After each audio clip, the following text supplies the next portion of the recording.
Welcome back, folks, and in this new video we're going to be taking a look at bash scripting for Pentesters. All the scripts used in this video are also available in my personal gitbook page, and I'm going to put a link down below in the description for your reference. So let's get started. We're going to zoom in a little bit and make it easier on the eyes. So if we run any command, for instance, who am I, we get the expected output. Now if we type an exclamation point twice, we see that the previous command gets repeated. Here I'm going to be demonstrating a reverse I search. This is very useful if we need to search for a previous command in history. You can press Ctrl plus R, and at this point we can search for any keyword we need. Bear in mind that the same result can be accomplished using history in conjunction with grep.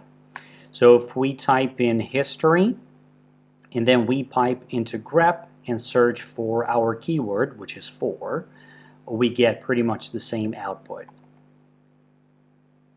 Alright. So the next one is a command which I honestly use all the time, and you'll see proof of that in any of my other videos. So if we run who am I once again, we get the expected output. Now if we type echo $? We get a 0 in return, which basically indicates that the command was executed successfully. To prove my point, if we type in some gibberish, you can see that the command was not found, and if we run echo $? Again, we get a 127 and not a 0. Now moving on, we'll see how to use bash to change default history setting. The first command is hiscontrol ignore dups, which causes line matching the previous history entry not to be included. So let's say we type a command once, it only gets logged in one single instant, and we can get a 0 on that one, which means that we've been successful. Now we can leverage the same variable to exclude some of the most common commands from history, such as ls, history, exit, etc. As you can see, I'm using this echo $? to check that each command has been executed successfully, so we get another 0. One pretty cool and powerful feature of bash is that we can export any command as a variable with this equal sign, and the $ here and the command that we need in brackets. So in this case we're exporting who am I, and if we echo this variable, the command gets executed, as you will see. Perfect. So next I'll have to switch to the root user. So I'm going to do su root. Not yet, because I fucked up my own password. Alright, so now we can check the bashrc file, and if we scroll down, you can see here what you can do is insert your own aliases and establish persistence across reboots, which is particularly important if you run some long shell scripts on a regular basis and you need to find shortcuts to save time. So here you have a few aliases. But you can, of course, and this is more like advanced bash, you can of course establish your own aliases. So enough with the basics now, we can dive right into some shell scripts. The first one we're going to take a look at is a script used to enumerate CNAME records for hostile takeover. As you can see here, we have two separate files, a shell script and a subdomain.txt file. If we cat the subdomains.txt, you'll see that this is simply a list of possible subdomains. So here we have admin, we have test, we have deb, we have dub, we have blog. Back to the script. We can take a look at the script and see that what it does is going to read all of the possible subdomains from our subdomain text file, and then it's going to enumerate and run host on a target. I'll show you in a second what I mean, and we can demo it out. So let's exit this. We can clear out the terminal first, and now we can concatenate the script with the subdomain text file and fire it off against the target. In this case, I've chosen bing.com. Let's just give it a second.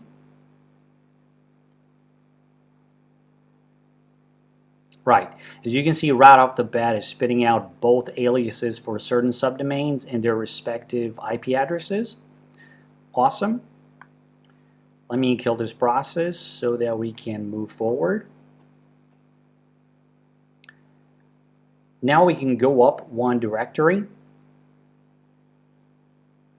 So next, we can clear, go up. The next one we'll check out is this DNS script. CD DNS scripts. As you can see here, we have two separate shell scripts in a list.txt file. Let me show you this DNS gen script first. We can cat it out. So cat DNS gen underscore gen.sh. So what this does, the script does in a nutshell, is that it will spawn a list of possible IP addresses within a given subnet and then redirect the output into a list.txt file. I'm going to remove this old list and create a new one. We can now run the script. We can echo $? We get a 0. As you can see, the command has been executed successfully. We can cat this list. So cat list.txt.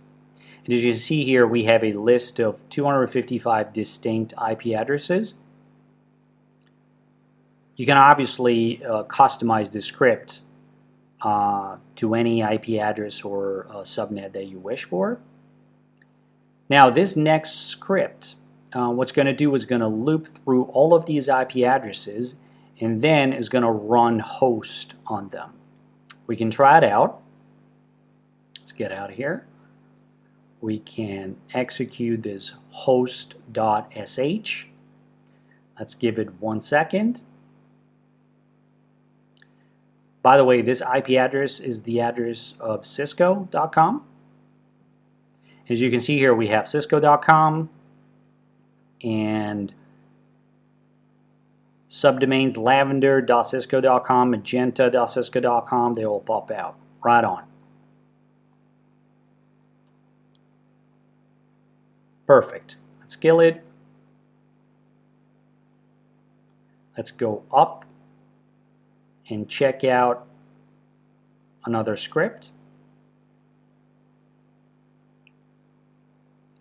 So the next one is going to be a list of IP generators. As you can see, this script here is not executable.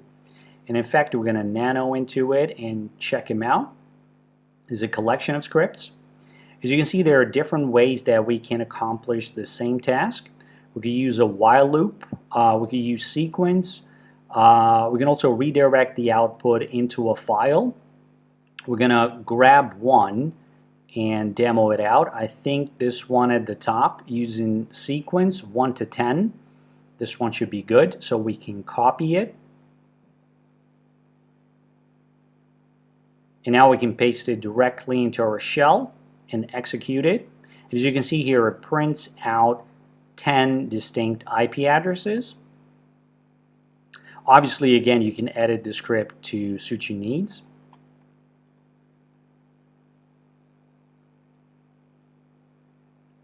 Let's take a look at another script. Now, next should be a ping sweep. We have a script that is used to automate a ping sweep throughout a given subnet. So here we have, so if we cd into it, you can see that we have these ips.txt and then we have a shell script. As you can see here, we have a list of targets. Now, obviously, this list could be, as long as you wish, could be hundreds of possible targets. Now, if we nano into this shell script, you can see that it's going to use a for loop to iterate through the ips.txt and then run ping. We can, again, demo it out. We can try it out. So sweep.sh. As you can see, it runs ping against our targets. We can kill the process. Perfect. So next, we have a few subdomains enumeration and brute forcing scripts. Again, we can cd into this subdomain enum folder. As you can see here, we have two shell scripts, and then we have a subdomain.txt file,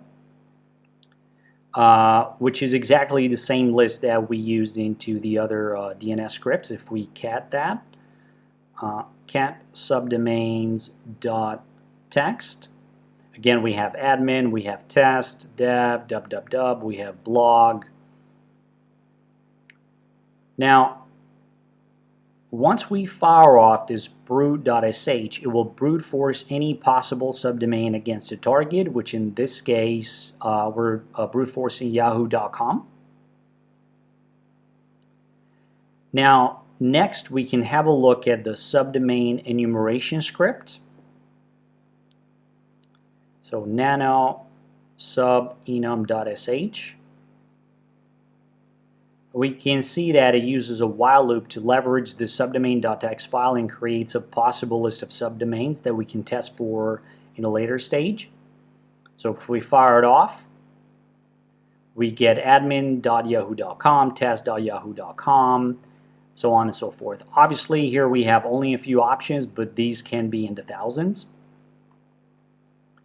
Moving on to the next one, we have a URL generator. So in this URL generator, I'm going to show you the script so we can cd into that. We can nano this URL gen.sh.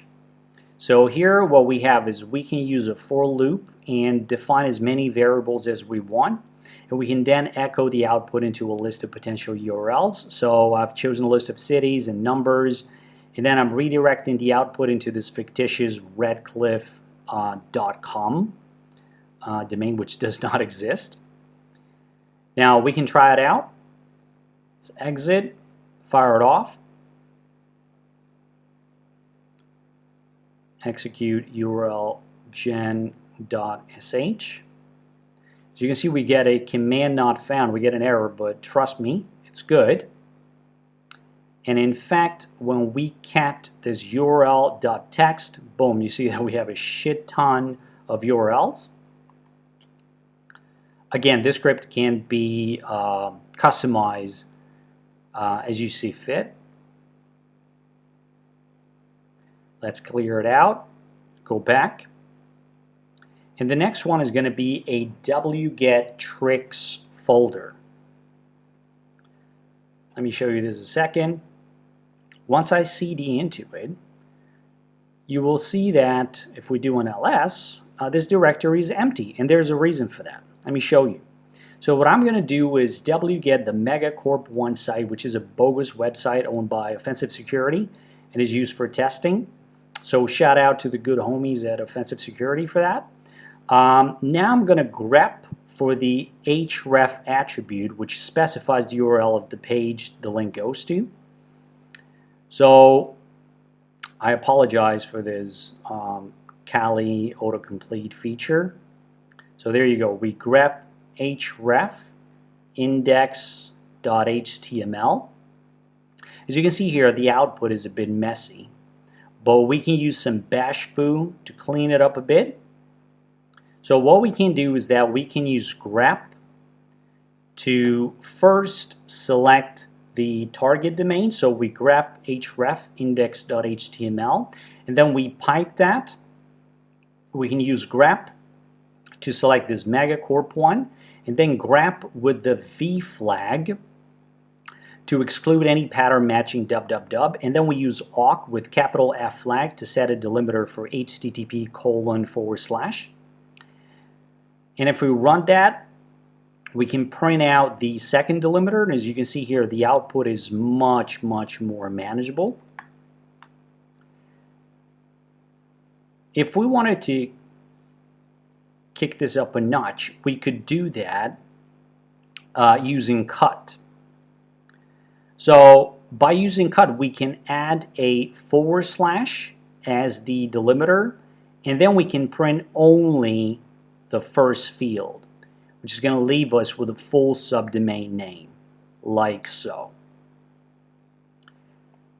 Now, for more advanced bash, the exact same effect can be achieved using regular expression in conjunction with grep and sort, sorting for unique values, like in this example here, which redirects the output into a list.txt file. We can run it, and as you can see now, we can cat, and we have a full list of subdomains. This is way more advanced bash, and it's something that is just here to show you how powerful bash can be in a pen testing type of scenario. So we go up now. The final script we're going to look at is going to be used to automate ASRep roasting against a target. By the way, make sure that you check out my other video on ASRep roasting, by the way. So here we have a list of potential users, and we also have a script. We can cat the user.txt. We have Tony Soprano, we have Polly Walnuts, administrator, this SQL server, and then we have barbecue roasted, which sounds like a user that we can roast. Now let's check out the script. Again, we use a for loop to iterate through a list of users, and then we pipe that into inpacket in the get npusers.py module. We can specify the domain controller IP address, the domain, which is redcliffe.local, and then we grep out any in-packet output and close the script. We can fire it off and see what we get. So let's do asrep.sh, nothing, and boom, we get a TGT for this barbecue roasted user. And we're finally done. This was just a small sample of what can be accomplished using bash, and mastering bash scripting is an essential skill for any pen tester. A big shout out to Offensive Security for maintaining the Megacorp1 domain for us to test against. This is the usual recap for the scripts that we talk about today. I hope you guys have enjoyed the video, and I'll see you in the next. Bye.